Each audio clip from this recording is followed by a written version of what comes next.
Avant de commencer, petit aparté pour vous dire qu'Antoine a bugué pendant cet épisode. Alors, c'est quoi la conséquence? C'est que des fois, vous pouvez entendre Arthur qui répond à une question qui n'a pas été posée tout simplement puisqu'on n'a pas pu récupérer les pistes et qu'Antoine posait la question en question. Voilà. Alors du coup, ça arrive deux, trois fois, vraiment rien de dérangeant. Toute la valeur de l'épisode reste intacte et nous, on a appris énormément de choses, donc on espère que ça va être le cas pour vous aussi. Allez, très bonne écoute. Hello à tous et bienvenue dans ce nouvel épisode de MVP. On est très content d'accueillir Arthur aujourd'hui. Arthur, comment ça va?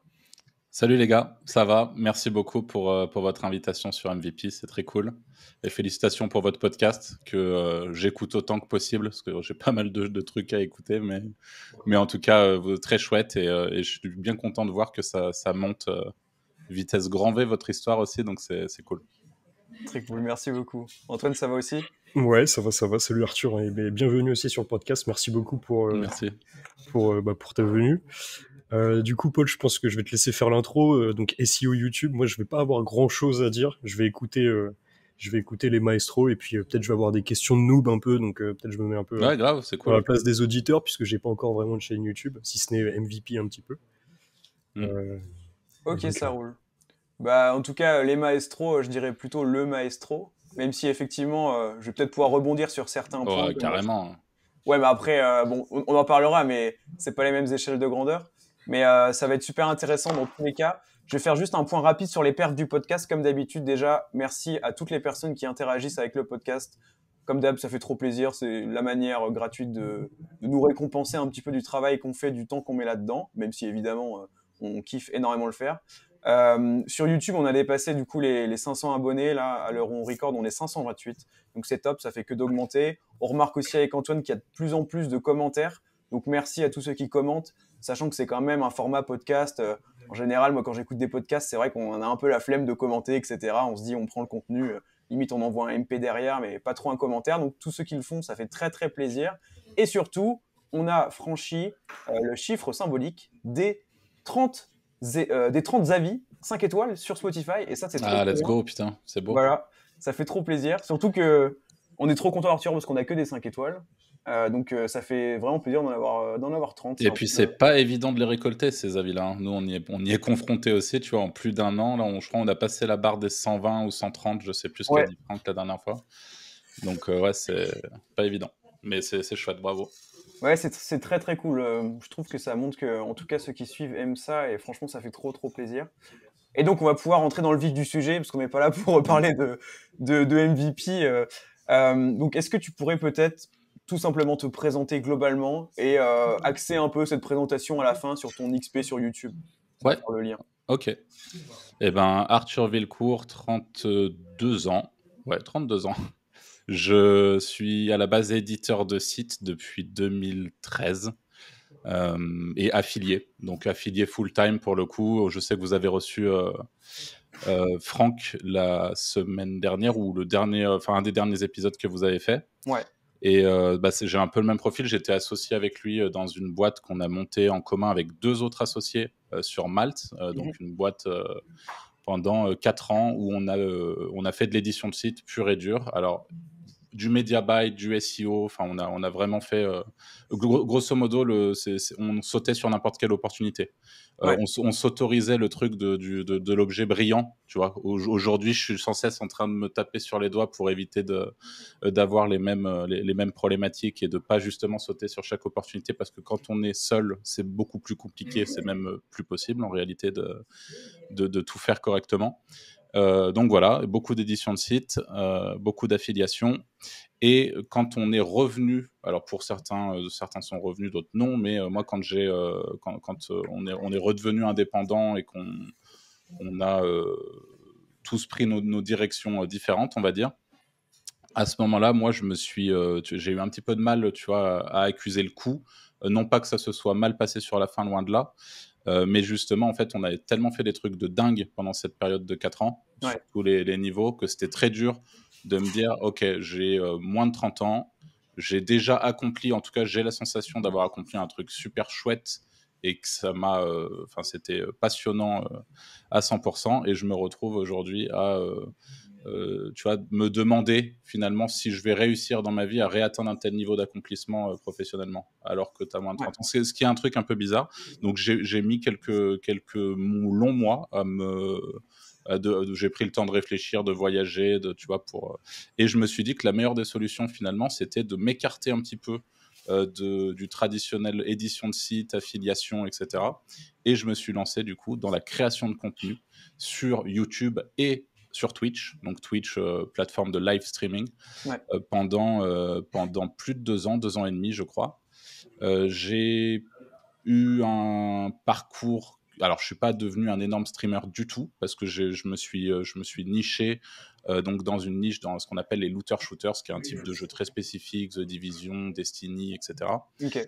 Et sur ces jeux-là, par contre, je suis assez vite devenu l'une des références, en tout cas au moment où je faisais du contenu, entre guillemets. Ouais. Et je suis devenu, pour ceux à qui ça parlera, partenaire sur Twitch en un peu moins de 3 mois, je crois, ce qui est vraiment très peu de temps. Donc, Ok. voilà, parce que justement, j'avais un petit peu cette vision un peu SEO on essaye de comprendre comment fonctionnent les différents algorithmes, comment ça fonctionne, qu'est-ce qu'on peut mettre en place pour hacker un peu le système et monter plus vite, etc. Donc ça m'a évidemment donné un certain avantage sur les gens qui essayaient de faire la même chose à côté de moi. Mais voilà, et donc je fais du contenu sur YouTube depuis un moment maintenant. Je pense que ça fait 4-5 ans que je publie vraiment très régulièrement sur YouTube, et c'est un truc que j'aime beaucoup faire. Trop cool. D'ailleurs, ça me fait marrer parce que je viens d'y repenser. Il y a quelques jours, j'étais allé sur ta chaîne justement YouTube Gaming, parce que je sais plus, j'avais dû en entendre parler dans un podcast ou quoi. Et ça m'a fait caler des barres parce que tu sais, du coup, t'as la même diction, etc. que quand je t'écoute sur des podcasts SEO. Et là, sur du gaming, et en plus, j'y comprenais rien parce que le jeu, j'y avais pas joué. Et c'était assez marrant. Enfin, l'expérience était assez drôle, honnêtement. Ouais, pour ceux qui veulent creuser, en vrai, il y a des trucs assez drôles à trouver. Moi, même moi, des fois, je vais me refaire un petit tour pour me remémorer des trucs marrants.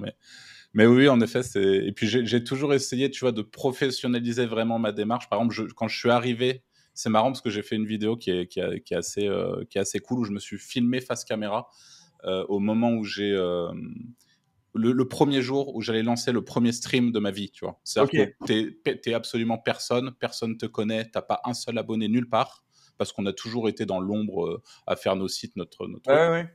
J'ai pris mon téléphone face caméra et en fait j'ai dit bah voilà, je m'appelle Arthur, je vais lancer mon premier stream aujourd'hui, je sais que ça va être compliqué, voilà comment je vais faire. Et en fait j'ai un peu expliqué ma stratégie à ce moment-là, avant même d'avoir commencé. Et en fait, je prenais très tôt le matin, pour essayer de disrupter un petit peu le truc, et de récupérer des viewers avant que les autres streamers se lèvent, parce que sur Twitch, c'est qu'une question de snowball, tu vois.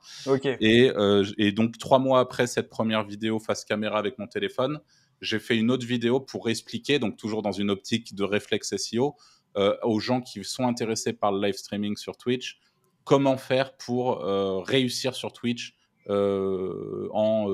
vois, cette année, bref, réussir sur Twitch de manière générale, construire son audience sur Twitch, devenir partenaire sur Twitch. Et je me suis servi de cette vidéo dans le montage pour montrer qu'en fait j'avais pré-shot ce qui s'était passé ensuite. Et c'était pas un hasard, tu vois, dès le début, j'avais un plan. Et j'ai suivi ce plan et ça m'a apporté des résultats assez rapides. C'est un peu comme dans tout. Et donc, sur YouTube aussi, j'avais mon plan où tous les après-midi, grosso modo, je faisais une vidéo. Et c'était un peu en mode MVP aussi, tu vois. C'était vraiment assez simple, montage simple, c'est moi qui faisais tout. Et je faisais une vidéo qui était censée apporter de la valeur. On aura l'occasion d'en reparler, je pense, dans ce podcast. Mais l'objectif, c'était d'apporter quelque chose aux gens, de leur faire gagner du temps sur leur apprentissage du jeu. Et j'ai pu, du coup, de cette manière-là, entre le live stream le matin et la vidéo l'après-midi, construire très vite ma communauté. Et je suis monté, du coup, sur cette chaîne qui, je le rappelle, est très nichée, parce que pour certains, ça va pas paraître beaucoup, mais à 25 000 abonnés sur YouTube. Et puis jusqu'au jour où je me suis dit, bon, allez Arthur, on remet les mains dans les choses sérieuses, parce que la réalité, c'est que le streaming, c'est bien beau, mais ça ne me suffisait pas financièrement parlant. Voilà. Ouais, ok. Non, mais en tout cas, c'est excellent de voir que tu avais aussi une approche MVP. Et moi, c'est pareil. avec le podcast MVP, inutile de préciser qu'on a une approche MVP, mais avec ma chaîne YouTube, tu vois, c'est pareil. Je me dis vraiment, il faut que j'ai le process, en tout cas au début, le plus simple possible pour que je puisse tout faire tout seul, avoir la main sur tout. Et en pouvant tenir l'habitude, en fait, tout simplement, hein, parce que c'est ça, je pense, qui. Ouais. Et toi, du coup, c'était tous les jours. Donc là, c'est encore plus. Tous les jours de la semaine, ouais. Je prenais mon week-end quand même, mais tous les jours de la Ouais. semaine, ouais, c'était vraiment une semaine de taf, tu vois, structurée. Voilà. Très stylé. Et t'envoyais Très, ton très contenu stylé. le jour même à chaque fois ou t'avais une Je latence? publiais tout le jour même. Ouais, je publiais le jour même. Donc, généralement. Et puis, c'était assez adapté parce que si tu veux, tu vois, je bossais l'après-midi sur la vidéo et je devais la sortir vers 18-19 heures au moment où les gens rentraient du boulot. Et parce que vu que tu es sur une thématique gaming, tu vois, c'est du loisir. Donc, contrairement à des audiences un peu plus business, ou sans doute, Paul, je sais pas à quelle heure tu publies tes vidéos, mais typiquement le week-end, je sais pas ce que ça donne en termes de résultats. Moi, je sais que c'est un peu plus compliqué, par exemple. Enfin, j'ai un peu plus du mal à publier le week-end sur ma chaîne business parce que les gens, ils sont un peu moins. Ils sont en week-end, quoi. Voilà. Donc, Ok, ouais, c'est marrant. Moi, je publie tous les week-ends, le samedi. Ok. Je me suis pas trop posé la question, honnêtement. Je me suis juste dit. En fait, j'ai eu la réflexion un peu inverse. Je me suis dit, les pros, je pense qu'ils sont occupés toute la journée en semaine. Et donc, je vais plutôt leur mettre la vidéo le week-end, quitte à ce qu'ils la mettent en favori, qu'ils la regardent plus tard. Mais Ouais. après, honnêtement, je sais pas si c'est la Mais meilleure. je pense que ça dépend des thématiques, des sujets abordés, parce que je sais que j'ai des vidéos qui performent bien le week-end, d'autres moins. Donc, ouais, c'est. Faudrait, tu sais quoi, je vais faire un A/B testing. Je testerai autre chose, Ouais. parce que maintenant, je faisais que le week-end. Bon, ok, Remarquez, super intéressant pour ton parcours. Franchement, c'est honnêtement vraiment inspirant de voir que tu as eu une discipline.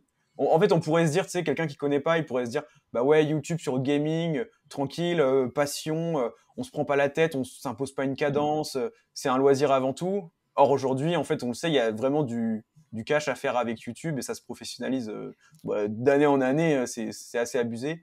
Et oui, je pense que honnêtement, c'est clairement la démarche la plus intéressante. Donc, franchement, c'est. D'ailleurs, je suis assez intéressé par vos points de vue là-dessus, Ouais. notamment le tien, Paul, mais en termes d'opportunités, comment vous placez YouTube aujourd'hui par rapport aux autres manières de communiquer, d'acquérir de la visibilité sur le web? Bah, franchement, en termes de visibilité pure et dure, je pense que ça peut prendre un peu plus de temps à décoller que d'autres formats comme TikTok, etc. Par contre, en termes de ROI, de fidélisation d'audience, d'avoir une audience engagée qui achète tes produits, ton offre d'affi, enfin qui clique sur tes trucs, je pense que c'est très puissant. Et on le voit des fois avec certains mêmes mots-clés, tu vois, dans YouTube, je me dis que la concurrence n'est pas non plus énorme sur certaines niches. Et je pense qu'il y a des niches qui aujourd'hui en affiliation Google SEO classique sont imprenables et je pense qu'elles sont vraiment prenables sur YouTube. Bah, là, j'ai pas d'exemple qui me vient en tête, mais c'était le constat que je m'étais fait, quoi. Ouais, c'est clair. Ouais. Je partage le même point de vue. Je sais pas si même si tu as un peu moins d'expérience sur YouTube, Antoine, comment tu vois le truc? Tu considères quand même que c'est une grosse opportunité, toi, ou... Ouais, carrément, carrément. Surtout, alors moi j'ai plutôt une vision B2B de YouTube, du coup, avec MVP et même Ouais, bien sûr. du coup, l'agence. Il y a quand même des gros exemples, des gros acteurs. Donc je pense à Théo Lyon, par exemple, qui a vraiment, Ouais. il a eu aucune autre source d'acquisition que YouTube et LinkedIn. Et il est monté à, je crois, ils sont 60 dans leur agence, énorme. Ouais. Donc c'est bien la preuve que dans le B2B, c'est gigantesque aussi ce qu'on peut faire avec YouTube, parce que quand tu posais la question, instinctivement, je me disais, YouTube, ouais, encore une fois, avec une réflexion cible un peu B2B, c'est bien pour les petits prospects, pour vendre de la formation, etc. Et puis là, j'ai pensé direct à Théo Lyon, je me suis dit, mais même pour du grand compte, etc. Et je pense qu'il y a deux avantages, en tout cas, sur ce secteur. Il y a un avantage d'acquisition qui est certain, parce que tu fais beaucoup de vues, les gens te connaissent, etc. Mais il y a aussi un gros avantage de fidélisation, parce qu'en fait, tu entretiens une relation sur le long terme avec tes clients. Et donc, même sur ce côté-là, c'est super intéressant, mais très très puissant YouTube. Moi, j'ai qu'une envie, c'est de m'y mettre, mais je sais pas pourquoi j'y arrive pas pour l'instant, donc ça sera peut-être l'occasion pour moi. C'est pas forcément une problématique de temps pour toi, parce que souvent c'est le temps qui empêche finalement de. C'est carrément une problématique de temps. Je pense qu'au début, moi, j'avais une barrière à l'entrée comme beaucoup, tu sais, de se montrer, Bien etc. sûr. Tu vois. Ouais. Ça, je l'ai passé il y a longtemps, en vrai. Ça fait 2-3 ans que déjà que j'ai fait quelques petites vidéos un peu nulles sur YouTube. Et là, ouais, c'est une problématique de temps. Je pense que, encore une fois, la stratégie MVP que tu nous disais, c'est une bonne strat pour commencer. On pourra en reparler peut-être. Pour faire tes 1000 premiers abonnés, je pense que ça sert à rien de trop se prendre la tête sur la Je qualité. suis assez d'accord. Ouais. Et là, pour te dire, j'ai un peu abusé. J'ai carrément recruté, enfin, en alternance, une assistante communication, tu vois. Ok. Donc, bon, sa mission, c'est de faire de la com interne. Donc, j'ai plus le choix. Après, on verra au niveau de la motive, etc. Là, j'ai fait 2 vidéos et j'ai remarqué que ma deuxième vidéo, je l'ai complètement bâclée, tu vois. Je l'ai supprimée. Et c'est Ok. vrai que c'est du taf. Et je pense que le taf, au début, il faut vraiment le voir sur le fond. Donc, vraiment réfléchir à la valeur ajoutée que tu vas apporter. Vraiment pas se dire, vas-y, je vais tourner une vidéo, let's go, je lance. Je pense qu'il faut vraiment préparer ton script un minimum. Réfléchir à ta thématique, réfléchir vraiment un peu comme un brief de contenu. À part Ouais, ouais, ouais.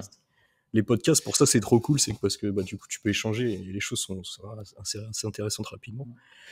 Mais en tout cas, le facecam, moi, je sais que j'ai un blocage et je pense que ça vient justement du fait ouais, tu m'en diras plus, Arthur, mais de chercher plus le fond que la forme au début, peut-être. Ouais.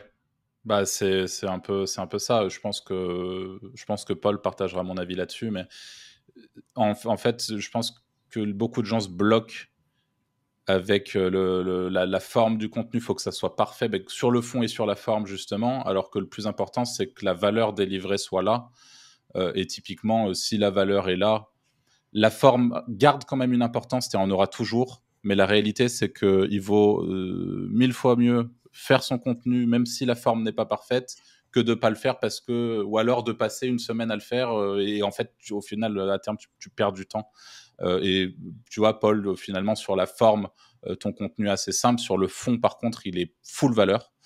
Et c'est aujourd'hui l'une des grosses clés de YouTube. C'est une chaîne. D'ailleurs, on a. Alors, je ne le regarde pas particulièrement et ça n'a rien à voir avec la thématique business, mais là, il y en a un en ce moment qui explose aux US. C'est un mec qui s'appelle Sam Soulek, que tu dois connaître, Paul. Ouais. Toi qui est branché là-dessus. Et c'est impressionnant de voir qu'en fait, on se rapproche de plus en. Alors, à la fois, le contenu toujours bien travaillé sur le fond comme sur la forme, ça fonctionne toujours.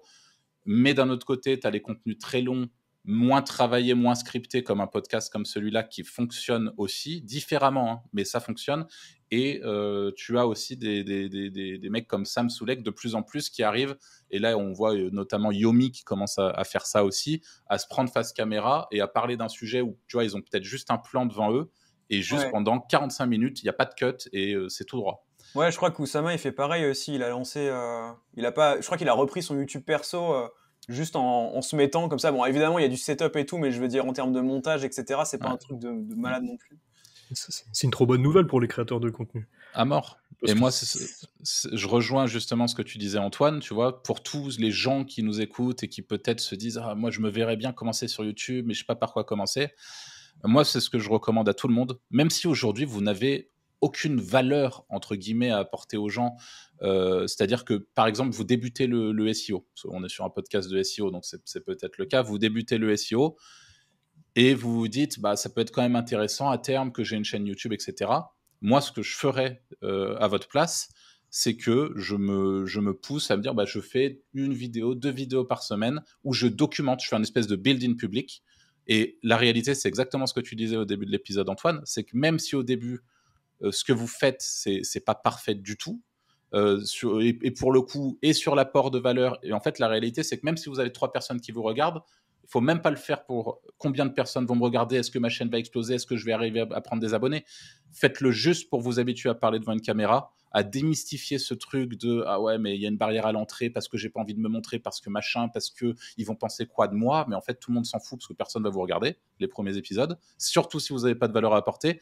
Par contre, si jamais vous progressez dans la thématique que vous couvrez sur YouTube, là c'est incroyable parce qu'on en est de nouveau à ce que je racontais au début, c'est-à-dire que si vous avez documenté depuis le moment A et que vous arrivez au moment où vous êtes devenu trop fort et que vous avez ce recul en vidéo, un peu à la MrBeast, où tu le retrouves dans sa chambre avec ses 5000 abonnés, où il t'explique que oui, mais moi, bientôt, je vais vous fumer sur YouTube, je vais avoir des millions d'abonnés. Et il t'explique ça, il en a 5000, il est avec sa vieille caméra éclatée, et aujourd'hui, il a 250 millions d'abonnés. Bah moi, je trouve que ça, en termes de storytelling, c'est une dinguerie pure et dure. La réalité, c'est que tous les mecs qui ont réussi pourraient avoir une vidéo comme ça, mais justement, il faut avoir un petit peu le truc de se dire c'est pas parfait, c'est pas grave, et de faire évoluer votre contenu sur le temps, mais ne pas hésiter à vraiment à y aller et à documenter et à vous faire voilà, n'importe qui aujourd'hui qui est bon sur YouTube, sa première vidéo elle est éclatée. Enfin, il y a pas de sujet là-dessus, quoi. 100%. Et tu vois, ce que tu as dit, c'est exactement, mais vraiment littéralement ce qui m'est arrivé. J'ai commencé le SEO il y a 3-4 ans, quoi. Je crois qu'il y a 2 ans, j'ai lancé ma chaîne, ou peut-être un peu plus. J'étais toujours en alternance, toujours en train d'apprendre le SEO. Mais en fait, j'avais une démarche un peu de branding déjà sur LinkedIn. Je me disais, YouTube, ça a l'air d'avoir un peu de potentiel, j'y vais. J'ai tenu un rythme de publication. Alors, spoiler, je ne l'ai pas tenu à l'infini. J'ai dû le tenir peut-être 6 mois, 1 an. Et au final, après, j'ai repris ma chaîne. Donc là, il y a 1 an maintenant, où là, ça marche parce qu'évidemment, plus d'expérience, plus de valeur dans chaque vidéo.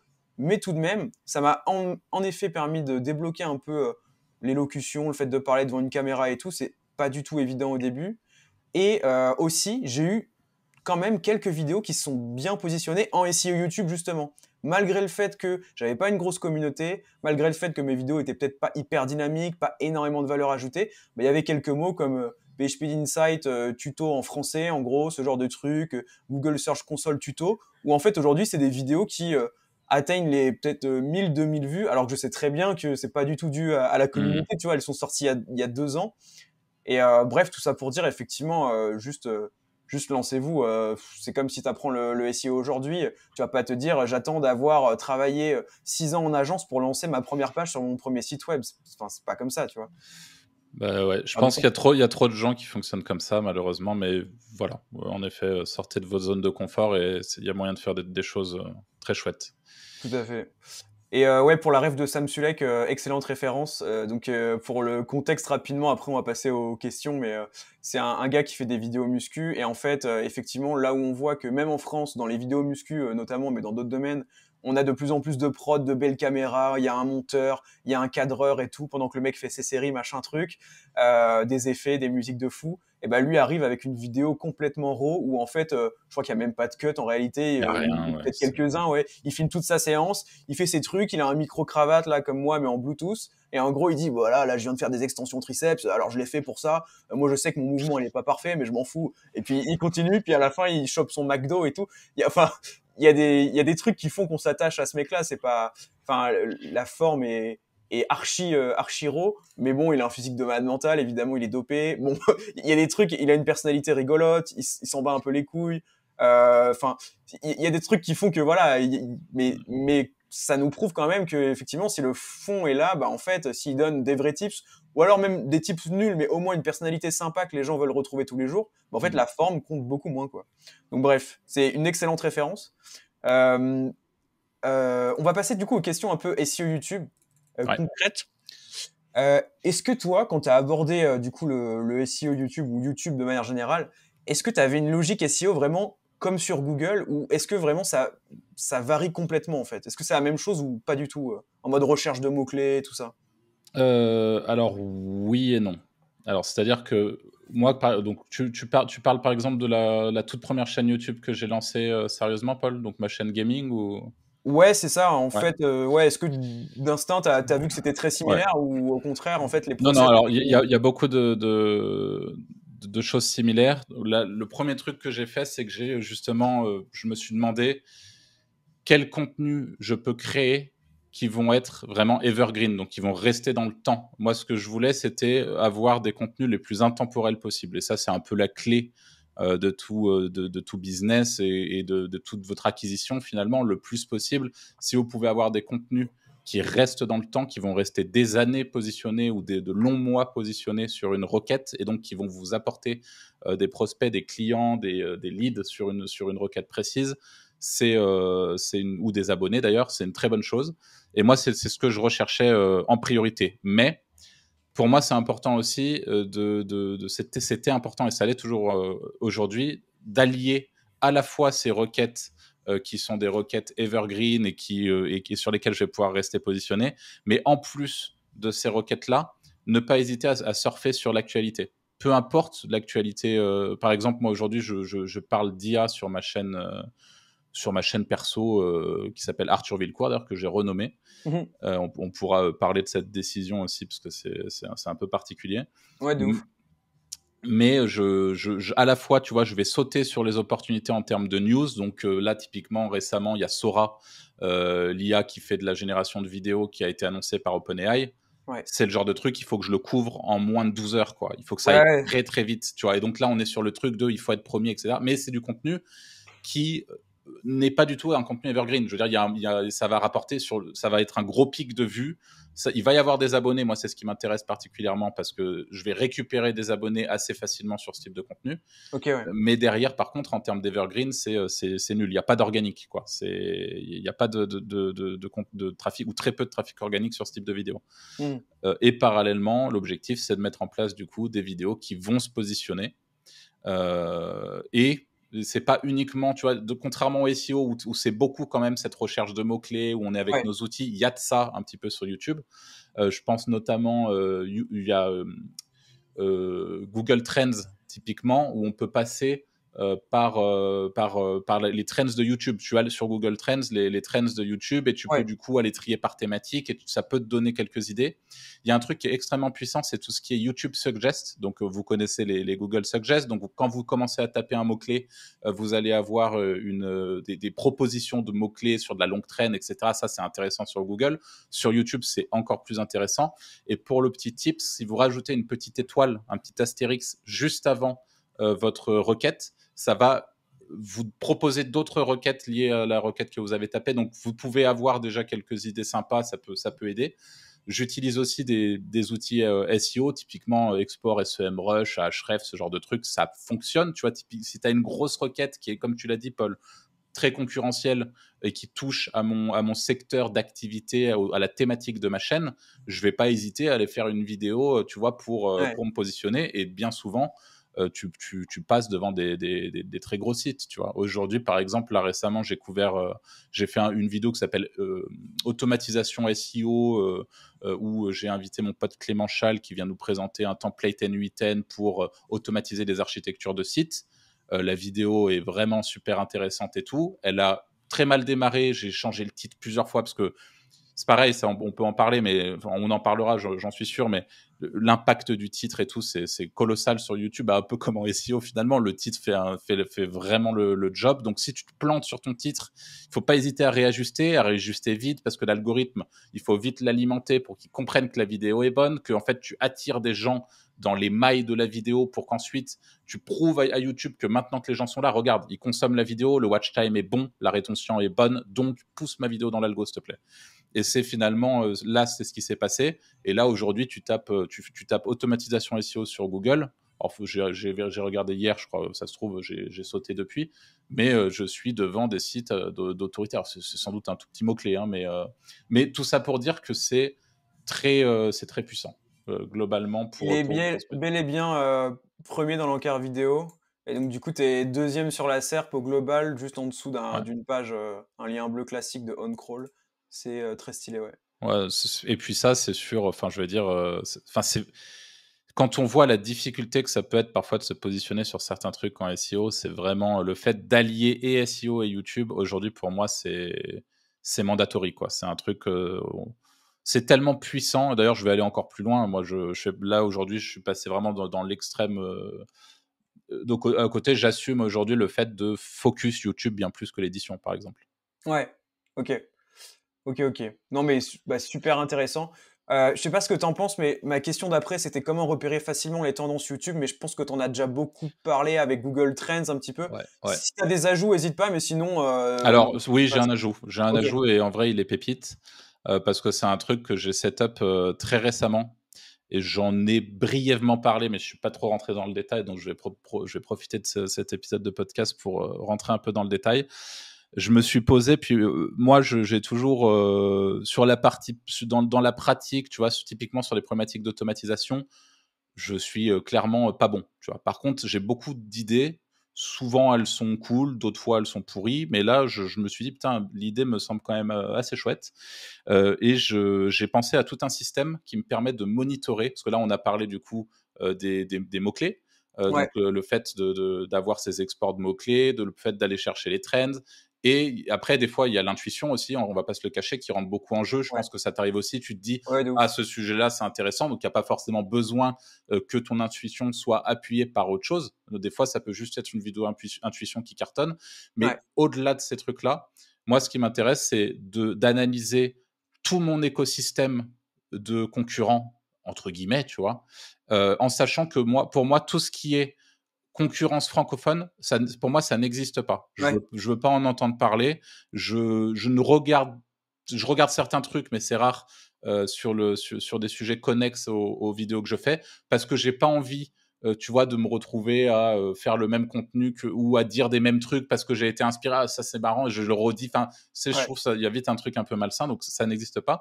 Par contre, je vais prendre tous mes concurrents anglophones, hispanophones, russe, tu vois, je vais aller faire une espèce de gros mappage de tout ce qui se passe à l'international sur les thématiques que je couvre.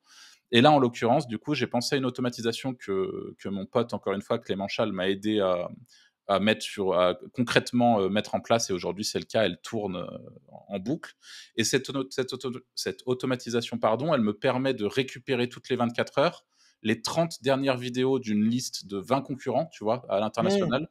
Sur ma thématique, et d'aller récupérer le nombre de vues, le nombre de likes, le nombre de commentaires, tu vois, énormément de data. Donc pour ça, on tape une API directement qui nous permet de récupérer ces data de YouTube. Trop bien. Une fois que c'est fait, toutes les semaines, j'ai un rapport hebdomadaire du coup qui est push directement dans mon Discord, parce que moi, chez moi, tout est géré sur un Discord de mon entreprise, en gros, est géré sur Discord. Et tout, que ça soit ma veille, mes trucs, tout est là-bas. Et donc là, j'ai un push de data qui me dit, donc je calcule avec toutes ces infos-là, un ratio qui me permet d'identifier une vidéo quand elle est virale. Donc c'est-à-dire qu'à chaque fois, en fonction de toutes ces métriques, je vais mettre en place un score de viralité, comme je l'appelle. Et toutes les semaines, je push les 10 vidéos qui ont le plus de potentiel viral. Une fois qu'elles sont push, elles passent dans une liste en mode elles ont déjà été traitées, donc elles ne peuvent pas mettre repush la semaine d'après. Ok. Et donc ça me permet d'avoir très vite une visibilité sur ok, ça c'est des vidéos qui fonctionnent actuellement dans mes thématiques. Et donc là, des fois, je me retrouve avec des grosses vidéos russes et tout, donc je vais mettre un petit coup de Google Trad pour voir de quoi il s'agit. Et je me dis ah ouais, ça peut être intéressant en effet. Et en fait, c'est des anomalies de marché, c'est-à-dire que c'est des vidéos. On est tous en train de faire des vidéos et de se dire est-ce que ça va marcher, est-ce que ça va pas marcher. Là, je sais que c'est des anomalies de marché et le ratio est calculé en fonction du nombre d'abonnés. Donc si le mec il a 500 abonnés, il a une vidéo à 200 000 vues. Sacrée anomalie de marché. S'il est en Russie, que personne n'a parlé en France, bah c'est cool, quoi. Ça fait bien plaisir et c'est un sujet que je peux aborder et je peux complètement, tu vois, je peux avoir une vidéo qui marche vraiment très bien grâce à ça, entre guillemets. Et le dernier truc que je fais par rapport à cette automatisation, c'est que là, du coup, j'ai réussi à choper toute la partie score de viralité, entre guillemets. Par contre, il y a une métrique que j'ai pas pris en compte, c'est quelles sont les vidéos organiques et comment. Parce que, ok, une vidéo est virale, c'est cool, tu vois, elle va faire des vues, mais moi, ce qui m'intéresse aussi, c'est qu'une vidéo, elle reste efficace sur le long terme et que je puisse faire des vues organiques sur la durée. Et donc ça, j'ai aussi un système qui va analyser tous les 7 jours, je fais un delta entre les vues d'il y a 7 jours et les vues du moment où je rescanne 7 jours après. Et en fait, pareil, je les classe, il y a tout un système de scoring et je récupère, pareil, les 10 vidéos qui ont fait le plus de vues de manière organique, qui ne sont du coup pas les mêmes que les autres. Et avec tout ça, j'ai des idées de sujets. Et en fait, aujourd'hui, le gros de mes journées, c'est de préparer ces différents sujets, de tourner, de gérer monteur, miniaturiste, etc. pour être sûr d'avoir une longueur d'avance, entre guillemets, sur ma thématique, quoi. Ok. Très très stylé, très très complet. En plus, je me souviens, tu me l'avais montré rapidement, je crois, en Thaïlande. Tu m'avais montré ton Discord. Le Discord, ouais. Quand on mangeait un mango rice avec une boule de glace dégueulasse, là, je sais pas si tu t'en souviens. Je m'en souviens bien, ouais. Bref, du coup, oui, ça me parle. Tu m'avais montré un petit peu les vidéos comme ça qui pop des concurrents plutôt US, etc. Ouais. Très très stylé. Du coup, là, je suis allé plus loin parce que ça, du coup, en effet, j'avais une veille concurrentielle où juste j'avais une notif dès qu'il y avait une nouvelle vidéo. Mais la réalité de ce truc-là, c'est qu'en fait, à terme, je les regardais même plus, quoi. Tu vois, je les voyais passer une fois dans le mois. Je me disais, ah ouais, c'est pour être intéressant, mais en fait, je les voyais même plus. Donc là, je me suis dit, il faut que j'aille plus loin et il faut que prioriser tout ça, quoi. Faut que je monitore vraiment le truc en profondeur, quoi. Ok. Très, très stylé. Franchement, est-ce que tu penses qu'il y a beaucoup de youtubeurs qui vont, toutes thématiques confondues, hein, qui vont aussi loin que toi, là, dans un process pour trouver des sujets? En francophonie, je pense pas. Mmh. Côté US, je pense. Parce que enfin, je pense qu'il y en a, parce que les mecs, ils sont. Enfin, c'est toujours pareil, tu vois, ils ont un peu d'avance sur le truc. Il y en a qui Ah ouais, vraiment ont compris il y a longtemps que YouTube, c'était un sacré Eldorado et qui utilisent ce genre de process aussi, je pense. Enfin, il n'y a pas de raison, OK. quoi. OK, non, mais c'est super intéressant. Trop, trop bien. On va passer maintenant, donc là, on a parlé pas mal de, identifier justement les tendances, faire des petites recherches de mots-clés aussi, et cetera. Bref, trouver des sujets de vidéos. Est-ce que, alors là, c'est la question tout en un, mais beaucoup de valeur, je pense, qui peut être transmise. Ouais. Est-ce que tu peux nous dire c'est quoi tes top optimisations sur une vidéo au global, en gros du choix du titre jusqu'au montage, à la publication, en gros, t'es pas obligé de tout lister, c'est pas forcément Mhm. obligé d'être exhaustif, mais les top choses qui te viennent en tête où tu sais que c'est un peu 20-80 quoi. Ouais, bah, le titre déjà. En vrai, moi, ce que je vous conseille de faire, enfin, si vraiment vous êtes, encore une fois, il y a différentes optiques sur YouTube. Vous n'êtes pas obligé d'être full opti, full. N'hésitez pas, encore une fois, à faire des MVP dégueulasses avec des titres dégueulasses. Enfin, il n'y a pas de problème. Mais quand vous voulez vraiment faire un truc opti, c'est idéalement penser au titre et à la miniature d'ailleurs, avant même la publication de la vidéo. Moi, c'est ce que Ouais, j'essaie de faire de plus en plus, à optimiser mes titres et mes miniatures. Et pour même m'engager, tu vois, il y a des fois, j'ai des idées de vidéos un peu en mode, wow, celle-là, elle va être chiante, mais je fais faire la miniature, comme ça, au moins, j'ai un peu le pied OK. dedans, je suis en mode, allez, faut que je la fasse un jour, tu vois. Mais en gros, le titre, c'est le truc le plus important. La miniature, c'est extrêmement important aussi parce que ça va du coup impacter directement le CTR, le click-through rate, et donc pousser les gens à cliquer. Et Ouais, une fois qu'on a réussi à la fois à avoir un bon titre, à la fois une bonne miniature. La miniature, alors pour information, la miniature, elle est là pour attirer le clic. Le titre, il est là, à mon sens, encore une fois, pour se positionner. Alors évidemment, ça dépend des vidéos. C'est-à-dire qu'il y a des vidéos où concrètement, tu vas pas chercher à te positionner sur quoi que ce soit. ouais, Ça peut arriver. Mais dans la majorité des cas, dans une espèce d'optique evergreen, c'est quand même mon titre. Je veux me positionner sur un mot-clé qui potentiellement, à mon sens, est intéressant. ouais. Une fois que ça c'est fait, il y a pour moi donc là on passe dans le contenu. Tout ce qui est tags, description et tout, faut le faire, mais pour moi c'est pas ça qui va changer énormément de choses. Mmh. Mais par contre, ce qui va changer beaucoup de choses, c'est qu'à partir du moment où vous commencez votre contenu, si vous voulez avoir une vidéo optimale, c'est de se dire que, enfin, encore une fois, ça va un peu différer de ce qu'on a dit précédemment avec le côté MVP ou le côté Sam Soulek avec des vidéos Ouais, longues ouais. où on s'en fout. Mais moi, j'essaie toujours de me dire, la personne qui regarde ma vidéo, chaque viewer de ma vidéo, cherche la moindre opportunité pour se barrer de ma vidéo. C'est vraiment, elle arrive sur la vidéo et elle se dit, bon, quand est-ce que je me barre? Tu vois. C'est vraiment ça. Donc, l'objectif, c'est de ne lui laisser le minimum d'opportunités de se barrer. Donc, ça veut dire quoi? Ça veut dire que l'intro doit être courte. Et il y a trop. Déjà, pour moi, ça, votre intro, elle doit délivrer en moins de 30 secondes votre promesse. Et pourquoi, du coup, le viewer, la personne qui regarde la vidéo, doit se taper 10 minutes avec vous à regarder la vidéo. En quoi est-ce que ça va changer quelque chose à sa vie? Et ça, Ouais. il faut qu'il y ait un hook, quoi. Il faut que ça soit délivré dans les 30 premières secondes. Il faut que ça soit rapide, ça. Toutes les histoires d'intro qui durent 25 secondes où tu vois des trucs, des flammes et tout, ça, vous oubliez, ça pue la merde. Il faut vraiment pas faire des intros, toutes les intros longues, etc. Pour moi, c'est une catastrophe. J'en ai encore revu un qui fait des super contenus, mais qui a une intro de 25 secondes, c'est un enfer. Ça, pour le watch time, c'est destructeur. Les gens se barrent. Et ensuite, une fois qu'on est dans le contenu de la vidéo, pour moi, l'objectif, c'est toujours de garder en tête que tout le monde cherche à se barrer à n'importe quel moment. Donc, essayer de délivrer de la valeur, d'être concis, d'aller droit au but dans ce que vous dites. Et Ouais. il y a un dernier petit truc auquel je pense là immédiatement, c'est les sommaires de vidéos que je trouve vraiment très puissants et qui, à mon OK. sens, servent à ranker aussi sur Google Ouais. notamment. Je voyais, tu vois, quand j'ai fait le check, automatisation SEO sur ta pause, tu Ouais, as, la vidéo et tu as aussi la feature avec les moments, enfin ouais. les chapitres en fait que tu peux dérouler. C'est assez ouf. Et aujourd'hui, j'ai un outil IA qui me permet de faire ça et qui s'appelle Taja, si je te dis pas de bêtises. Je vais Oh, trop aller. stylé! je vais aller vérifier. Alors, pour être tout à fait honnête, moi, ce tool, je l'ai pris sur AppSumo, donc je ne sais pas s'il est toujours dispo, Ok. mais ça fait partie des petits tools que je suis bien content d'avoir pris, même si la majorité des tools sur AppSumo, je les rentabilise jamais, mais je suis complètement accro à ce truc-là. Et en gros, donc Taja, c'est tu rentres ta vidéo et ça va au-delà du sommaire, ça va te proposer des titres. Moi, j'utilise que la fonctionnalité sommaire parce que c'est le truc. Mais la réalité, c'est que si aujourd'hui vous voulez pas vous prendre la tête avec un tool, vous prenez votre transcript, vous faites un petit prompt ChatGPT. La Ouais. seule question que vous avez à vous poser, c'est est-ce que vous aurez assez de place pour pouvoir intégrer hors API. Et c'est pour ça que c'est l'avantage aussi de passer par des tools, c'est qu'eux, ils passent par l'API, donc ils ont moins cette question de token en entrée.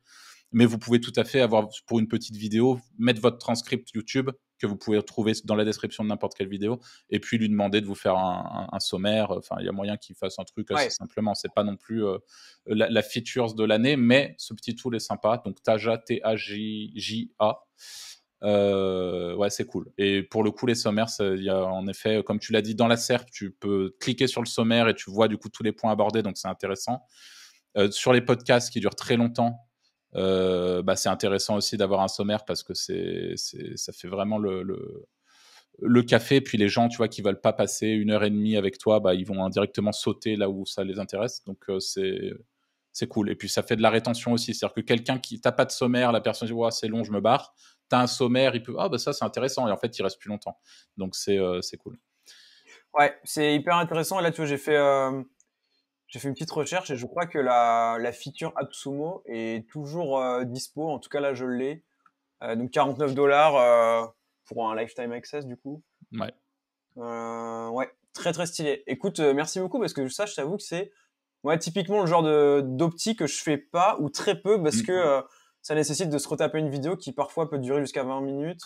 Donc très très cool. Franchement, très très cool. Donc là, ouais, on a un peu parlé de tout ça. Est-ce que tu fais un peu de off-site aussi une fois que ta vidéo est publiée, je veux dire quelque chose de peut-être plus exotique qu'un partage sur les réseaux ou je sais pas. Pas tellement, non. Je pense que ça peut éventuellement avoir un intérêt, mais je pense qu'en réalité, tu vois, là récemment, j'ai vu par exemple Romain Pirotte parler un petit peu de Black Hat et de manipulation, tu vois, du watch time, ce genre de choses. Ouais. Moi, c'est quelque chose que j'ai essayé une seule fois sur ma chaîne YouTube perso. C'est quelque chose que je pourrais essayer, tu vois, sur des chaînes annexes, sur des chaînes par exemple orientées sur de l'affiliation, ou tu vois, si je devais tenter autre chose, pourquoi pas essayer ça. Mais je considère qu'aujourd'hui, l'algorithme est quand même assez bien foutu. Et en fait, si ta vidéo délivre de la valeur, que ton titre est adapté, et en fait, peu importe la concurrence, peu importe qui t'as en face de toi, si ce que tu fais, c'est de qualité, tu auras une audience et ta vidéo sera poussée dans l'algo. Et si elle n'est pas poussée, il y a de fortes chances que ça soit parce que tu ne respectes pas les codes de l'algorithme. Et les codes, tu finiras par les comprendre, mais ou alors, si tu fais pas trop de vues, c'est peut-être que tu as été sur une toute petite niche aussi. Tu vois, mais je pense qu'une fois que tu as les codes de l'algorithme et que justement tu vas droit au but, que tu délivres de la valeur et que ton titre a de l'attraction parce qu'il se positionne sur des mots-clés qui sont potentiellement intéressants, je pense pas que tu aies besoin d'aller manipuler quoi que ce soit, mais je pense que ça doit être intéressant dans certains cas. Et l'exemple, tu vois, où j'avais essayé de faire un petit peu de Black Hat, et en l'occurrence, j'avais envoyé des vues principalement pour voir ce que ça donnait, parce que j'avais lancé une vidéo, le guide ChatGPT, tu vois, la vidéo ultra basique que tout le monde a faite, et j'étais invisible dans l'algorithme, donc un peu le seum. Et je me suis dit, je vais aller voir, je vais mettre des vues pour voir si ça. Mais rien, la vidéo, elle est morte. Et elle est morte pourquoi ? Parce que mauvais timing. Tout le monde avait sorti son guide. C'est un peu comme en SEO. Quand vous avez beau avoir un tout petit site, vous arrivez, vous avez la prime de fraîcheur. Sur YouTube, c'est pareil, quoi. Vous avez, si vous postez la vidéo d'actu sur Sora avant tout le monde, vous avez un avantage. Évidemment, le jour où il y a le mec qui a 150 000 abonnés qui sort la même vidéo, bon, il va vous bouffer parce qu'il a plus de traction initiale. Mais vous avez un avantage monstrueux avec le contenu qui arrive en temps et en heure, quoi. Ouais, super intéressant. Ouais, alors pour répondre à ta question, vous vous rendrez peut-être compte que si vous créez une chaîne YouTube demain et que vous allez chercher ne serait-ce que le nom de la chaîne YouTube dans la SERP dans la SERP de YouTube, en fait, même sur votre nom, vous ne ressortez pas. Et j'ai l'impression qu'il y a un espèce de cap à 30 abonnés avant que YouTube vous fasse ne serait-ce que ressortir sur votre nom. et ensuite potentiellement du coup sur les mots-clés liés à vos potentielles vidéos. Donc ça veut dire que s'il n'y a pas d'abonnés au début, c'est compliqué. Ça veut pas dire que c'est impossible. Il y a aussi des chaînes qui partent de zéro et qui sont quand même push à un moment, mais en effet c'est plus compliqué. Et comme tu l'as dit, la problématique pour les petites chaînes, c'est que étant donné qu'il y a zéro traction au début, c'est difficile pour YouTube de constater si oui ou non la vidéo a un intérêt. Et ça, pour ça, c'est le watch time globalement. Et si par exemple la vidéo a un très bon watch time et évidemment tout ce qui est interaction, donc les likes, les commentaires, etc. Là très vite tu vas rentrer dans l'algo que tu es des abonnés ou pas pour le coup. C'est-à-dire que pour moi, encore une fois, ça dépend beaucoup des niches de marché, des secteurs sur lesquels on se positionne. Mais c'est pour ça que des fois, on voit des tout petits youtubeurs exploser parce que les mecs, ils arrivent avec une recette impeccable pour le coup. Ils ont une vidéo qui performe à fond parce qu'elle est vachement bien foutue, elle est bien montée, elle est dynamique, enfin, il y a tout ce qu'il faut.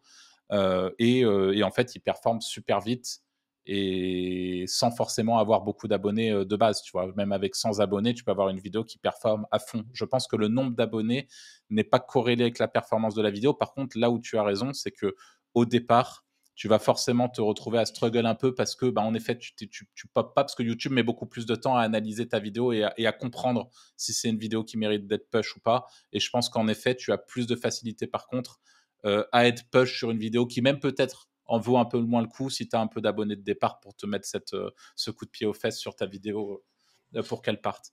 Mais du coup, en effet, si tu as une toute petite chaîne YouTube, au début, n'hésite pas à la partager, etc. S'il y a de la valeur à l'intérieur, c'est ce qui va faire, c'est ce qui va progressivement la transmettre un petit peu dans l'algo et voilà. C'est marrant, du coup, c'est un peu la notion de sandbox qu'on a sur Google, mais la version YouTube. Ouais. C'est assez marrant, ce qui est logique aussi. Hein, mais elle est très soft sur YouTube, parce que sur Google, elle est sacrément violente. Hein. Mais sur YouTube, elle est super soft, la sandbox. Ok, ouais. Super intéressant. Là, on va se mettre un peu dans la peau de quelqu'un... c'est quoi? Un mec anonyme sur Twitter qui a une pépé manga, il n'a pas envie de se montrer, il veut commencer YouTube et donc il se demande est-ce que moi je peux faire du SEO YouTube sans me montrer justement? Moi, ce que je veux, c'est ou un éditeur de site qui est dans son coin, qui se montre pas, tu vois, pareil. Est-ce qu'il peut faire du SEO YouTube sans se montrer? Et en gros, si oui, est-ce que tu as les axes un peu à lui proposer? Ouais, tout à fait. Alors, juste pour être sûr, j'ai un petit message comme quoi j'ai perdu la connexion, que c'est en train de se reconnecter. Vous m'entendez bien? Ouais, on t'entend bien. Je crois que moi, ça me note que c'est Antoine de mon côté. Ok, Qui, très bien. Alors, mais on entend bien Antoine aussi, donc franchement, je pense que... Donc pour te répondre, c'est une question que j'ai pas mal eue. Est-ce qu'on peut faire du faceless, donc ne pas montrer son visage sur YouTube? La réponse est clairement oui, tu peux faire du faceless.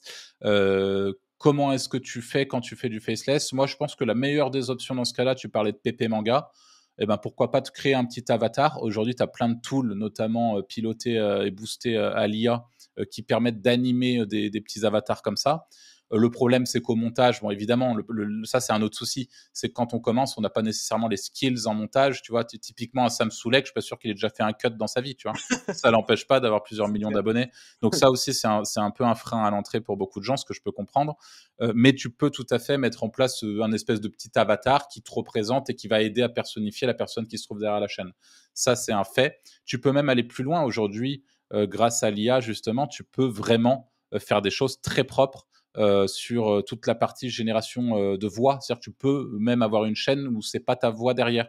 Alors, je trouve que sur la partie francophone, c'est un peu moins vrai que sur la partie anglophone où franchement, je me prends des grosses claques parce que des fois, je tombe sur des contenus qui sont super bien faits et qui, pour le coup, tu vois, j'y pensais par rapport à ce qu'on se disait tout à l'heure, Antoine, des contenus qui disruptent complètement l'algorithme, où tu as un mec qui arrive et qui va t'expliquer un sujet et en fait, tu vois, le type, il a très peu d'abonnés, mais il a 350 000 vues sur sa vidéo et tu as justement la petite animation du truc qui parle et qui est animé un peu en mode manga qui parle et avec une voix trop stylée de narrateur, storyteller de fou. Et au milieu de la vidéo, le mec te dit « Et d'ailleurs, ma voix, c'est une voix IA. » Et tu fais « Oh, bordel !» Et quand même moi, j'en bouffe en boucle, tu vois, de l'IA depuis largement plus d'1 an maintenant, en fait, je me prends des claques. Et là en vrai, aujourd'hui, c'est possible, tu vois, de faire un truc. Tu passes par Eleven Labs, tu génères ta voix IA en texte to speech, Ouais. et tu peux faire des trucs. Mais je conseille quand même aux gens, encore une fois, de s'entraîner. Pour moi, il y aura toujours une plus-value à et se montrer, même si c'est pas obligatoire. Je pense vraiment que c'est une vraie plus-value de se montrer. Et concrètement, à partir du moment où vous vous montrez, c'est que vous êtes potentiellement moins en train d'entuber les gens, par exemple, si vous avez un produit à vendre derrière. Enfin, c'est quand même plus facile de vous faire confiance. Et puis, au-delà de se montrer, même si vous ne montrez pas votre visage, ben, c'est quand même chouette d'avoir sa voix. En tout cas, tant qu'on n'est pas au stade où Eleven Labs va nous fournir des voix où vraiment tu dis, OK, là, c'est impossible de voir la différence, c'est fini, quoi. Et là, bon, pourquoi pas, prenez une voix IA et de toute façon, personne pourra capter quoi que ce soit. Mais je considère quand même qu'aujourd'hui, c'est compliqué. Tu vois, c'est compliqué. Je trouve que sur la partie francophone, les voix IA sont pas encore parfaites. On y arrive, mais c'est pas encore le cas.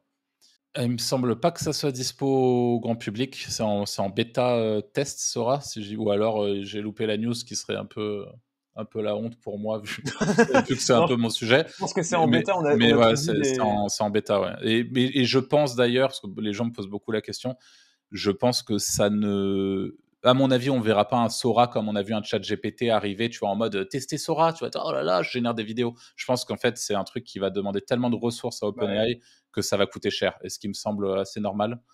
Mais donc du coup, mais oui, c'est sûr que ça va complètement disrupter le marché de la vidéo aussi, à différents niveaux, tu vois, que ça soit dans l'animation, dans le movie making, même le cinéma, et puis dans la création de vidéos YouTube. C'est une certitude, c'est hallucinant ce qu'on va pouvoir faire d'ici quelques temps avec tout ça.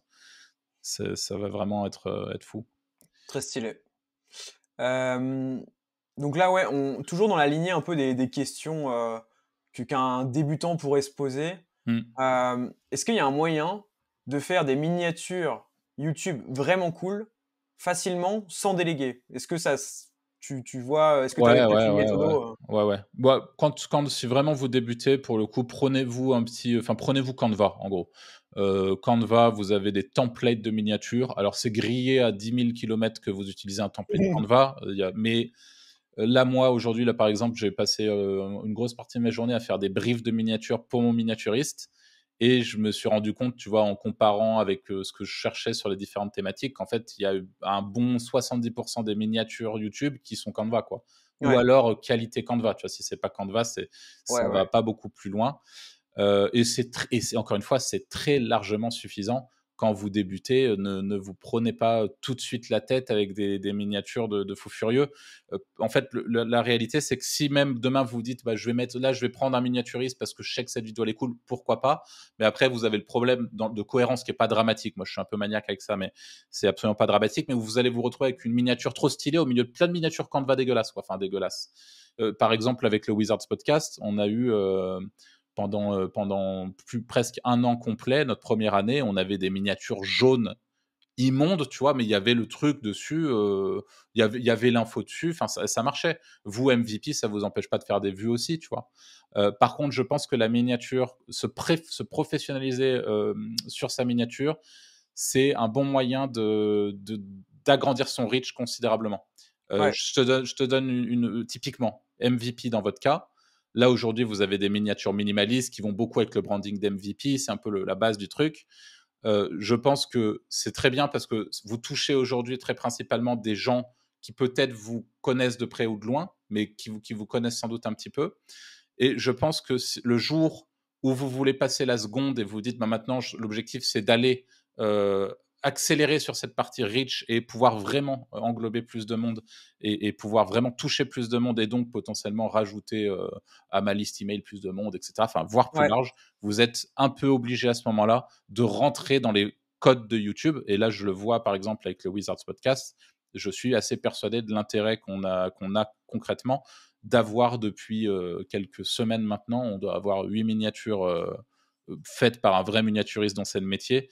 Et ça a, en termes de reach, c'est pas la même chose. Les gens vont plus facilement venir voir une vidéo qui n'a pas une miniature éclatée. C'est un premier bon signal, entre guillemets, pour le commun des mortels qui va pas juste s'attacher au fond, mais aussi à la forme.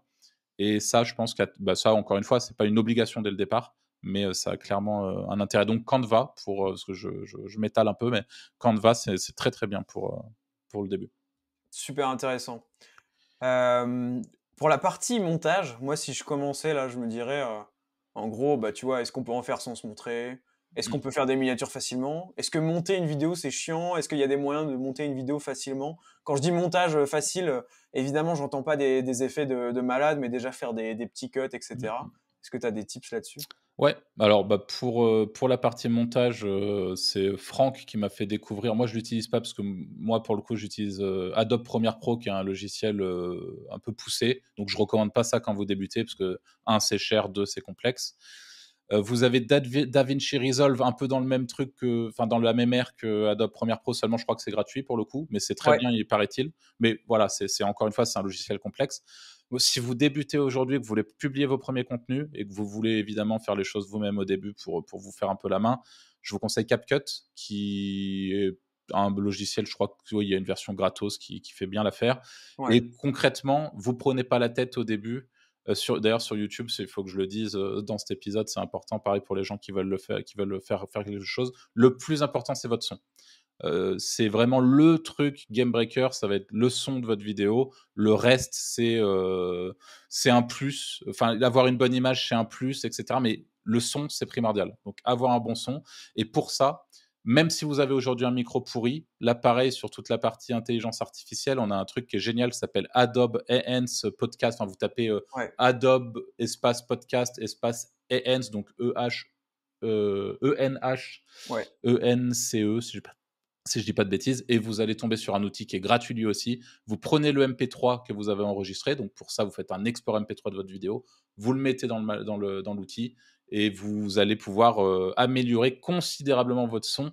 Et en fait, même avec un micro pourri, c'est oufissime, quoi. T'as donné le tip, ça allait au point de 20 récemment, qui il recordait, je sais pas avec quel micro, mais je m'étais fait la réflexion aussi. Léo Poitvin, c'est notre Sam Soulek du SEO, tu vois. C'est vraiment lui, c'est le vrai de vrai, quoi. Il lance sa cam ça. et tu vois, il sait tellement, tu vois, je pense qu'il a même pas de logiciel de montage, donc il a pris le truc payant pour pouvoir mettre sa vidéo direct dedans et que ça lui améliore le son automatiquement, tu vois, par exemple. Ouais. Mais oui, ça fait la diff. Ne sous-estimez pas le son. Moi, je vous promets que, et moi, encore une fois, je suis un peu maniaque sur ce genre de truc, mais c'est vraiment le truc le plus important. Et votre son, si vous avez un truc dans lequel investir, c'est le son. C'est pas la miniature, c'est pas la caméra, on s'en fout. C'est le son. Tant qu'on vous entend transmettre la valeur que vous avez à transmettre, c'est le plus important. Ouais. Et le reste, c'est pas prioritaire en tout cas.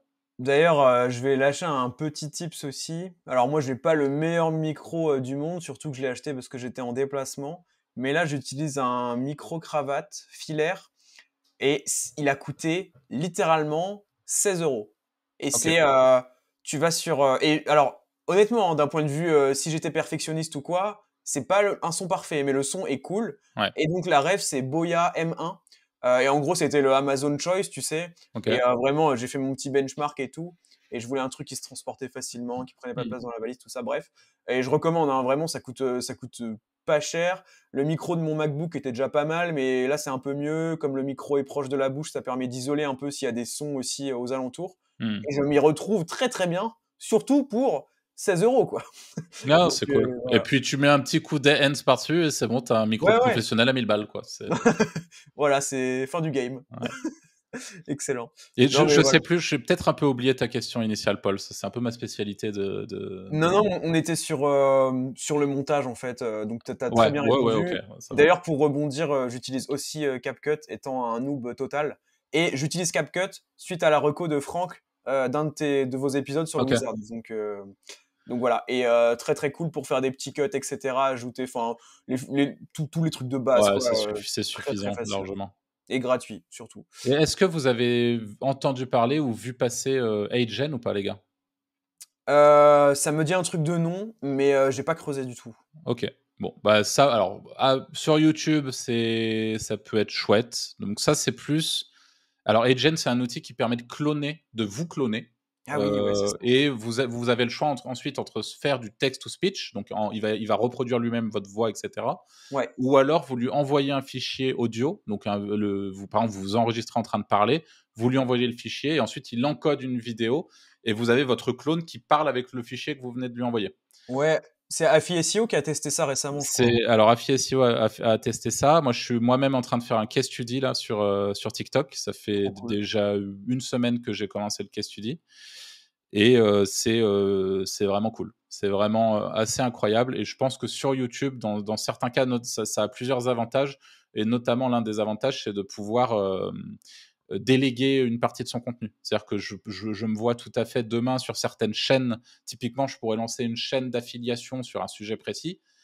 Et je vais pouvoir, tu vois, je vais prendre un abonnement Agen, je vais embaucher un ou une assistante virtuelle. Et je vais lui dire, bah voilà, mes vidéos, c'est ça, avec des bons process, etc. Et en fait, elle va pouvoir publier des vidéos directement depuis ma chaîne YouTube en générant avec ma propre image des vidéos sur iGen. Tu vois. Et c'est là où on commence à rentrer dans un truc. En termes de productivité, c'est une boucherie. Et donc, Ouais. sur du format YouTube, je pense qu'il y a clairement des choses à faire. Et sur du format, sur du format TikTok, alors là, c'est la dinguerie. Alors, pour le moment, oui. Pour le moment, je considère que oui, mais encore une fois, je fais beaucoup de tests et j'ai testé la version pro de Eleven Labs. Et c'est toujours assez compliqué d'être satisfait d'une voix IA qui nous concerne, je trouve. Mais quand je la fais écouter à mes proches, là, typiquement Franck, il a écouté la voix IA pro. Donc, c'est un truc qui se fait encoder pendant 30 jours avec un abonnement qui coûtait un peu plus cher et tout pour accéder à ce truc-là. Et il m'a dit, honnêtement, c'est ultra solide. Il y a 2-3 trucs qui diffèrent, on va dire, par rapport à ma voix habituelle, des petits problèmes de prononciation, mais on est presque sur un truc parfait. Et ça pourrait largement suffire en fait. Donc ça veut dire que demain j'ai mon assistante virtuelle, mon assistant virtuel qui va générer le script sur ChatGPT, qui passe ensuite sur Eleven Labs, qui va générer le MP3, qui le fait passer dans Agent. Donc après, tu as ma tête qui parle, qui fait le montage, qui publie, et moi je fais rien. Et je suis pourtant présent sur YouTube. J'ai mon personal branding présent sur YouTube sur une chaîne qui va mettre en avant des produits X ou Y, quoi. Donc ça peut être clairement, ça peut être, à mon avis, ça sera assez rapidement une norme sur pas mal de business. Très stylé. Très, très stylé. Si tu devais répondre en une phrase à la question, est-ce qu'on peut performer sur YouTube pour 0 €? Oui. Fin du game. Oui. Je pense qu'aujourd'hui, vous avez tous un téléphone portable, en fait. Enfin, la majorité des gens ont un smartphone, quoi, la grande majorité des gens. Donc, en fait, vous posez votre smartphone, comme je viens de vous le dire, vous le mettez sur un petit trépied fabriqué avec 2 verres, une bouteille en plastique. Et puis, derrière, vous mettez un coup de Adobe Enhance pour améliorer le son et on est parti. Il n'y a pas de problème. Les photographes, il y a certains photographes pros qui ont les boules, mais qui se disent honnêtement maintenant, tu prends limite ta photo avec l'iPhone, ça fait des super photos. Enfin, t'as pas besoin d'être équipé comme un fou pour pas mal de trucs, quoi. Donc, C'est clair. Je suis assez d'accord avec ça. Imaginons que demain, il y a un gars, il veut se lancer du coup en édition de chaîne YouTube, on va dire un peu édition de site, vraiment version YouTube. Pourquoi pas affiliation SEO typiquement. Est-ce que tu aurais des idées de thématiques rentables qui te viennent en tête comme ça? Ça peut être plus ou moins large. Bah, par rapport à ce que je vois, en fait, tout est faisable en réalité. Enfin, à part ce qui est illégal, donc en francophonie, enfin en France par exemple, tout ce qui est gambling, oubliez tout de suite. Sur la partie pareil, tout ce qui est paris sportif, voyance, enfin tous les trucs un peu border entre guillemets, je pense que c'est un peu plus problématique, on va dire. Ouais. Par contre, pareil, dating aussi, c'est problématique. Voilà. Mais sur toutes les thématiques un peu plus mainstream, tout ce qui est SaaS, même, tu vois, demain, vous faites une vidéo d'avis sur. Bon, il y en a des milliers déjà, mais sur System.io. System.io, c'est un logiciel qui permet de faire du mailing, d'héberger des formations en ligne, etc. Ce type de logiciel, il y a un abonnement et il donne 60% à l'affilié. La réalité, c'est que vous avez des tonnes de services. Par exemple, moi, j'ai un SaaS qui s'appelle lucid.ai. Donc, demain, vous faites une chaîne de review de SaaS. Vous faites une vidéo qui explique l'intérêt d'utiliser Lucid pour détecter l'IA dans vos contenus pour X ou Y raison. Et en fait, tous les gens qui passent par le lien, hop, ils récupèrent 30%. En fait, pour moi, il n'y a aucune limite en termes de thématique. Tout peut fonctionner. D'ailleurs, je vois beaucoup d'affiliations Amazon aussi. Et je pense que s'il y a bien une bonne façon de faire de l'affiliation Amazon, c'est potentiellement de le faire sous forme de vidéos sur YouTube. Et l'avantage, encore une fois, c'est qu'aujourd'hui, vous pouvez assez facilement scaler un peu comme on pourrait le faire dans une stratégie SEO classique en faisant du hreflang pour téléporter son contenu à l'étranger instantanément et avoir de l'impact à l'étranger. Là, on peut faire la même chose sur YouTube avec, encore une fois, des outils de dubbing comme Eleven Labs. Vous mettez votre vidéo, hop, vous la faites passer en arabe comme ça, quoi, en un claquement de doigts, et vous avez une vidéo. Vous avez juste à adapter un peu le montage, le machin, et hop, on est parti. Vous avez votre vidéo sur votre chaîne arabe, tu vois, qui parle de matelas, quoi. Tu vois. Très stylé.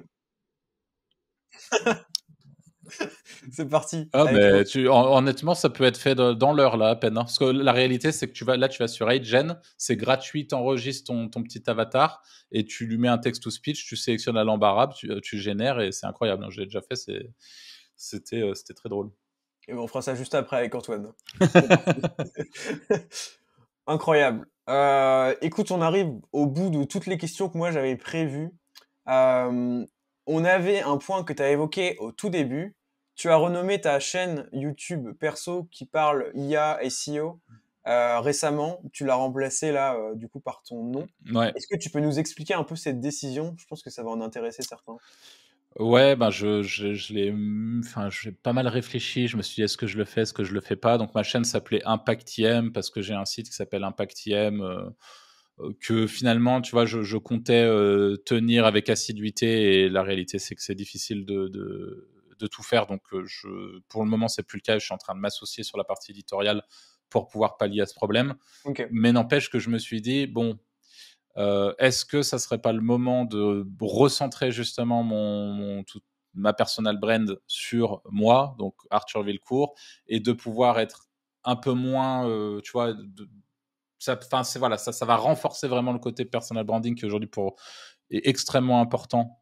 Enfin, je pense que là, on est très bien entouré ici parce que toi, tu es en plein dedans, Paul, Antoine, pareil, avec le podcast. Et tu dois être, je crois que tu es sur LinkedIn aussi, si je ne me plante pas, Antoine, pas mal. Donc, enfin, aujourd'hui, c'est un levier de fou pour créer de la confiance avec de potentiels prospects, créer une audience. Et je pense que pour moi, c'était un tournant important de passer sur mon nom prénom et en fait, quand tu regardes un petit peu, c'est ce qui se fait beaucoup.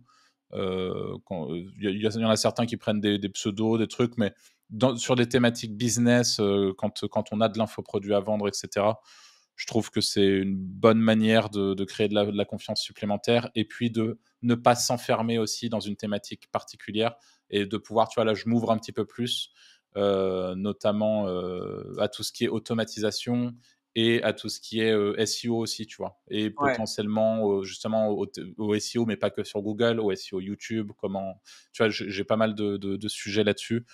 Et voilà, ça me permettait d'être aligné avec ça, on va dire, mais c'est pas un hack particulier, c'est vraiment un choix personnel, et là, ça bougera plus, quoi.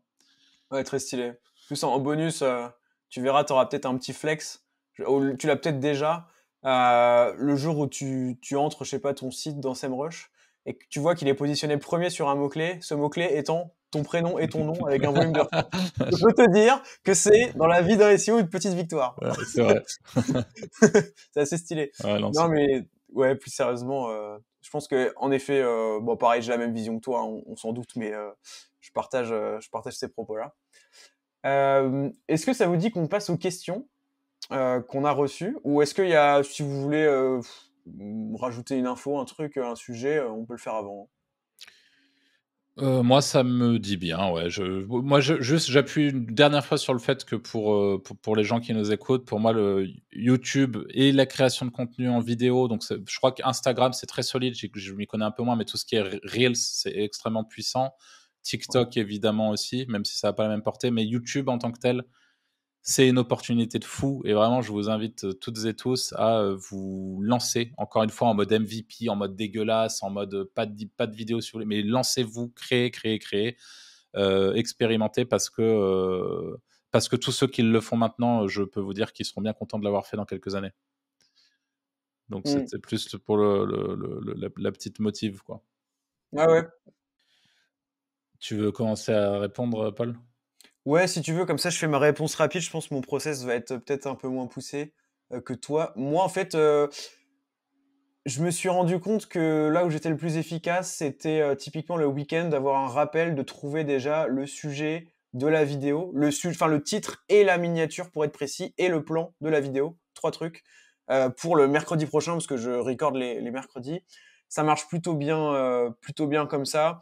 Et c'est vrai que comme ça, tu vois, le week-end en général, j'ai pas trop de choses à faire. Je suis pas dans l'opérationnel, je suis pas là à jongler entre des audits de clients, des trucs comme ça. Du coup, je peux me poser. Et donc, soit j'ai déjà des sujets en tête, soit je vais checker la concurrence, mais du coup de manière manuelle. Hein. Et aussi, pareil, je regarde plutôt la concurrence étrangère plutôt que francophone directement. Et c'est comme ça que je procède, et moi, ça me va bien en tout cas. Ok. Et moi, pour te répondre, Antoine, ça dépend pas mal des contenus que je fais. Tout ce qui est contenu de news, c'est full impro. Vraiment, enfin, peut-être je note 2-3 petits trucs en mode faut que je parle de ça, ça, ça. Et il y a 3 mots pour m'orienter très légèrement sur la structure du truc, mais sinon, c'est full impro. Parce que en impro, après, je sais que je cut, et ce que je fais beaucoup, c'est que tu vois, quand j'enregistre ma vidéo, ça, c'est un truc, c'est un réflexe. Je sais pas comment ça se passe pour toi, Paul, tu me diras, mais par exemple, si je fais mon intro et que je fais aujourd'hui, on va parler de ça et machin, et qu'à un moment, je bug sur un mot, de manière super naturelle, je m'arrête une demi-seconde et je reprends directement le truc. Et en fait, Ouais. au montage, je sais que c'est ultra facile de monter une vidéo que j'ai tournée. Même d'ailleurs parce que dans bien des cas c'est moi qui le fais, là c'est que très récemment où je commence à déléguer cette partie là, mais où ça me permet vraiment de, tu vois, là je cut, et puis des fois tu vois, je le redis, donc je reprends toute la phrase, donc je cut toute la phrase d'avant, mais il n'y a pas besoin de se retaper toute la vidéo si vous ripez sur un mot, si vous dites ça j'aurais pu le faire mieux, directement enchaîner, faites-le direct dans le truc. Et du coup au niveau de mes briefs sur des vidéos un peu plus travaillées, là tu vois j'en ai fait cet après-midi par exemple. Et pareil, j'essaie là pour le coup, j'essaie d'être un peu plus structuré dans les grandes lignes, mais je ne scripte pas à 100%. Je me suis acheté un prompteur et en fait, je suis pas fan. Voilà, je préfère, Ouais. je pense que je suis meilleur dans la partie un peu plus improvisée, un peu plus naturelle, tu vois, où j'arrive peut-être à mieux connecter avec les gens qui m'écoutent et qui me regardent, mais non, j'essaie d'éviter le script à 100%. Alors ouais, je vais ajouter mon point de vue aussi là-dessus. C'est pareil. Je pense aussi être plus bon en impro. Par contre, obligé pour moi de noter un plan. Tu vois, c'est comme l'article SEO, tu vas faire la structure à chaîne. Je vais pas commencer à tout rédiger direct. C'est vraiment exactement ça, c'est avoir le plan. Et moi, le script, pour moi, ça peut même être, pour certaines personnes, dont moi, un facteur d'échec, puisque ça ajoute énormément de friction à la production de la vidéo, énormément de temps en amont, énormément de temps de cerveau, enfin d'énergie de cerveau, tout ce que tu veux. Et je trouve ça assez horrible. Versus penser à la stratégie, titre, miniature, et justement le plan, dire bah ok, je ferai ça, je montrerai ça, ça, ça, ça, ça, et c'est tout. Vraiment une liste à puces. Et moi, ça me va parfaitement. Je pense qu'il y en a que ça sera le cas aussi. Après, effectivement, si vous êtes plus à l'aise avec un script que ça fait en plus naturel, bah pourquoi pas. Hein, mais encore une fois, je pense que certains sujets méritent d'être traités avec le niveau de travail supplémentaire qui va te permettre de Ouais. débloquer Ouais, c'est vrai. l'algorithme à un niveau supérieur. Et tu vois, je te rejoins complètement dans ce que tu es en train de dire. C'est ce qu'il faut faire. Je veux dire, passer à l'action et faites trouver ce qui marche pour vous et répétez-le. Et si vous voyez que c'est le script, scriptez. Si vous voyez que vous êtes plus à l'aise sans script, ne scriptez pas. Mais je pense typiquement, il y a certains sujets. Là, par exemple, la vidéo que j'ai commencé à scripter, entre gros guillemets, cet après-midi, j'ai prévu tout un espèce d'happening au début de vidéo où justement, bon, les gens qui écouteront et qui peut-être la regarderont seront spoilés, mais c'est pas grave. Où, tu vois, l'intro qu'il a fait, ça va être moi, mais sur iGen. Et c'est une vidéo qui va présenter, c'est une vidéo qui va présenter les opportunités dans IA au sein du secteur de la vidéo en 2024, en gros. Ok, ouais. Et donc, intro sur iGen en mode, mais c'est tellement bien fait qu'en fait, personne ne va rien capter, j'en suis sûr à 100%.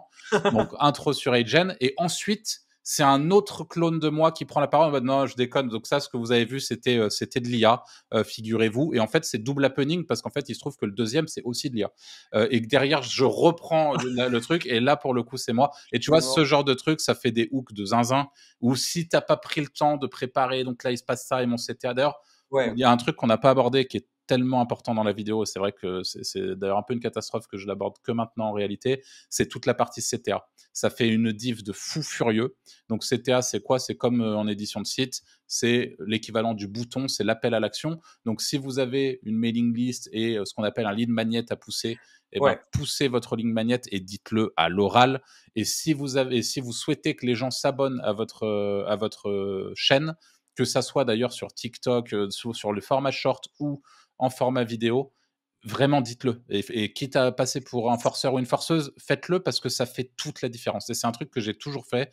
Et à chaque fois, je pense que les gens se disent, lui, c'est un forceur. Mais le forceur, il a beaucoup plus d'abonnés que s'il faisait pas ça. Donc il le fait. C'est quoi je pense même pas que les gens se disent lui c'est un forceur tellement c'est devenu la norme et tellement tous les internautes sont archi éduqués à ça. Ouais. Au fait même de laisser un commentaire, limite il y en a qui commentent référencement, etc. Et je pense que pour faire forceur, faut vraiment forcer beaucoup plus que la moyenne, sachant que la moyenne force déjà pas mal. Faudrait vraiment y aller comme un bourrin, à mon avis, quoi. Ouais. Mais ouais, ça fait la diff de ouf. Et pareil, moi je le vois très bien sur ma newsletter SEO. YouTube, c'est quand même une énorme partie des inscrits. Parce que aussi parce que la newsletter, je la relais moins sur les autres réseaux, mais je vois vraiment la diff que ça a. Puis quand tu penses, c'est trop puissant. C'est ce qui se rapproche le plus d'un conseil d'ami à ami en live dans un bar. En fait, ouais, je te conseille de regarder ce site-là, ce tool-là, machin. Enfin, c'est voilà, versus un petit lien sous un post LinkedIn ou quoi. Bon, ça a un moins d'impact, c'est absolument logique. Donc ouais, là-dessus, on est bien raccord. Franchement, j'avais vu la diff. Alors au niveau des questions, les gars, moi j'étais en train de lire en même temps un petit peu. On a quand même énormément de questions qui ont déjà été répondues dans le podcast. Je crois qu'il y en avait une qui était intéressante quand même. Tac. Ouais, voilà, c'est un peu une question sur la motivation que je trouvais cool. Comment tu passes de 1 à X sites sans tomber dans le travers de trop multitask et de ne plus avancer sur rien? Donc là, pour le coup, on n'est plus trop sur une question YouTube, mais plutôt vraiment édition de site pure et dure. Comme tu es quand même grave calé aussi là-dessus, faut le rappeler. Ouais, bien sûr. YouTube, mais... Et d'ailleurs, c'est marrant parce que je me suis fait brancher en réponse, je les ai vus passer, les questions sur Twitter. Ouais. Je me suis fait brancher. Donc ça, c'est Mitsu, il me semble, qui pose la question. C'est exactement ça. Ouais. Et je me suis fait brancher par LJ dans les réponses parce que c'est vrai que sur les podcasts, je le dis beaucoup et qu'on en a pas mal parlé, il me semble, quand j'étais en Thaïlande. Mais c'est l'une de mes grosses erreurs, c'est que pendant des années, j'ai été justement dans ce schéma de l'éditeur, et quand tu es dans l'édition de site, tu as tendance à être un peu partout à la fois parce que ça fait partie, ça fait un peu partie du business model, même si aujourd'hui j'ai plus tendance justement à recommander aux gens d'avoir un site ou deux grands max, tu vois, mais vraiment aussi possible un site, et à allier en fait toute l'énergie que vous auriez mis dans des sites différents, de les mettre justement dans des réseaux, globalement YouTube, quoi. Vraiment, si vous avez YouTube en parallèle de votre site et que vous êtes focus toute la journée à j'alimente mon site, et en fait ce que j'ai fait sur le streaming, plutôt que de streamer sur Twitch sur un jeu qui vous rapporte que dalle, vous vous mettez sur une thématique rentable qui vous plaît, vous avez votre site sur lequel vous mettez du contenu, vous avez YouTube sur lequel vous mettez aussi du contenu en rapport à cette thématique, c'est tout gagné, tout est gagné. Vous créez une mailing list, à terme vous mettez en place vos propres produits, etc. Pour moi, la clé est là. Donc, pour répondre à Mitsu, aujourd'hui, le Arthur qui a mûri, je répondrais que je ne veux plus partir dans le délire de trop multitask, justement.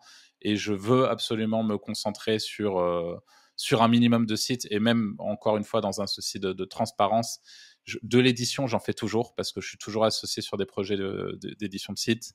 Mais aujourd'hui, mon rôle dans l'édition de sites, c'est très principalement un rôle qui se positionne sur la stratégie, et je fais aussi beaucoup de PBN. Voilà, c'est le seul truc que je fais en parallèle, c'est je fais du PBN. Donc là, pour le coup, grosso modo, je suis vraiment sur la partie netlinking, mais dans cette branche PBN, parce que je trouve ça ultra puissant. Mais sur le volume de sites monétisables, là, je suis aujourd'hui complètement à contre-courant, malheureusement, avec ce qu'est en train de dire Mitsu, parce que là, mon focus, c'est YouTube, c'est d'arriver à me positionner comme l'une des références dans les différents domaines qui m'intéressent aujourd'hui et que je couvre sur ma chaîne YouTube, qu'on couvre avec Franck et Anthony au travers du Wizards Podcast, et d'arriver à vendre mes différentes offres, programmes de formation finalement sur l'intelligence artificielle et avec les Wizards sur l'édition de site justement. Voilà, c'est ça mon focus, et c'est dur. C'est très très dur, et toujours aujourd'hui, parce que le syndrome de l'objet brillant, je l'ai en boucle, et que je fais tout parce que j'ai bien compris que là, le plus important, et d'ailleurs c'est tellement dur que même en ayant refocus, je pense que j'ai toujours pas fini de le faire, quoi. Je pense que ça mériterait encore d'être plus focus, tu vois, sur mon truc principal. Après, est-ce que le fait de ne pas être 100% focus, puisque si j'ai bien compris, ça fait un peu partie, j'imagine, de ta personnalité, etc., hein, parce qu'on est tous plus ou moins comme ça, mais effectivement, moi, par exemple, je pense que je suis quelqu'un d'assez focus, mais est-ce que le fait d'être un peu éparpillé, ça peut pas t'apporter aussi du positif? On a bien compris qu'être trop éparpillé, du coup, non. Mais là, aujourd'hui, où tu t'estimes pas parfait en focus, est-ce que c'est pas aussi un mal pour un bien? Est-ce que ça te permet pas de trouver des fois des idées intéressantes plus que quelqu'un qui serait 100% focus sur son truc? Honnêtement, je te répondrais non. Ouais. Je te répondrais non, parce que sur vraiment la partie business en tant que telle, je pense que le focus est imbattable. C'est vraiment ça, c'est un fait. C'est un de mes gros apprentissages depuis l'année dernière. Je pense vraiment que le focus est imbattable. Et je pense que c'est la même chose en édition de site. Et ça veut pas dire, justement, pour moi, ça veut pas dire que l'édition de site, pour moi, aujourd'hui, ça doit être à 360. Donc, ça veut dire trouver votre niche, faire en sorte qu'elle soit rentable, et ensuite la focus, vraiment pour de vrai. Et en faisant ça, voilà. Même si, encore une fois, l'édition de site, c'est un peu particulier, parce que vous êtes clairement tributaire de l'algorithme. C'est pour ça qu'il faut construire les choses un peu en dehors de Google, ou en tout cas de l'algorithme de Google en dehors de YouTube. Je parle parce que YouTube est quand même bien moins punitif, quoi. Il va pas décider de vous péter, en tout cas pas pour le moment. Ça se voit pas trop, sauf si vous faites des trucs border. Ouais. Mais non, pour moi, le focus aujourd'hui, ça prévaut sur tout le reste. Donc vraiment, là, encore une fois, il y a 1 an et demi, 2 ans, j'étais en train de lancer un site par jour, tu vois, même pour faire de la R&D, pour faire des trucs. Pareil, la R&D, bah, j'en fais forcément, ou tu vois, je me renseigne, je fais une veille, mais j'essaye tant bien que mal de vraiment rester focus sur l'objectif, quoi. Ok, bon bah ce sera la conclusion de cet épisode. Franchement, super retour sur XP aussi sur cette partie-là, qui était un peu inattendue. C'est pas SEO YouTube, c'est plus psychologie et motivation. Ouais, c'est ça, mais je pense qu'il y a des personnes qui se retrouveront là-dedans. Donc super sympa. Arthur, merci beaucoup d'être venu. C'était trop merci bien. à vous, les gars. Merci beaucoup. Moi, je t'avais dit, j'étais hypé déjà par l'épisode en tant qu'intervieweur, donc trop cool. Je pense qu'il y a plein de gens, ça va les intéresser. Honnêtement, tu as lâché quand même pas mal de concret sur à peu près toutes les étapes de trouver le sujet, même avant de trouver le sujet, hein, de enlever le syndrome de l'imposteur peut-être, faire du faceless, etc., trouver le sujet jusqu'à publier la vidéo. Donc franchement, trop cool. D'ailleurs, pour la partie faceless, juste un dernier truc, n'hésitez pas à aller voir les contenus. Merde, comment ça s'appelle ces contenus-là? Putain, Yomi, il a fait une vidéo assez récemment là-dessus. Là, c'est pas, j'allais dire ésotérique, mais il n'y a rien à voir. Oh, je suis désolé, je suis en train de niquer ton outro. Du coup, c'était censé être court. C'est pas du tout un souci. MVP. Le stoïcisme, voilà. Le stoïcisme. Sur le stoïcisme, il y a énormément de channels faceless, full IA en francophonie qui cartonnent de fou. Avec des citations, des trucs. Avec des vieux textes ChatGPT de merde avec une voix IA, et ça marche de fou, quoi. Donc, en fait, il y a vraiment de trucs à faire de partout. Et YouTube, c'est encore super ouvert, et allez-y. C'est clair. Et aussi, d'ailleurs, pour les personnes qui veulent te suivre, évidemment, Arthur Villecourt, vous tapez ça dans Google, et je pense que vous avez tous les liens qu'il vous faut. Et plus Wizard Podcast, évidemment, hein, qui est un incontournable. N'hésitez pas à aller check tout ça. Moi, je vous écoute. Tu sais que j'avais arrêté d'écouter pendant une bonne période parce que moi, je fais ça pas mal. Tu sais, je vais focus un podcast, je vais faire que ça, un peu comme un autiste, entre guillemets, tu vois. Et après, je vais arrêter. Et là, je me suis refait une période où tous les jours, je vous écoutais peut-être 3 épisodes en x2, tu sais, pendant que je faisais mes pas. Et enfin bref, trop cool. Et là, je suis arrivé quasiment à la fin, je crois, alors j'en avais pas mal à Bah, rattraper. là, tu vas être servi. Celui de demain, il dure 2h30. Oh, ça me perdait pas. Donc, ouais, ça Incroyable. attendait pas. Ouais. Merci Arthur. Avec plaisir. Allez, à la semaine prochaine tout le monde.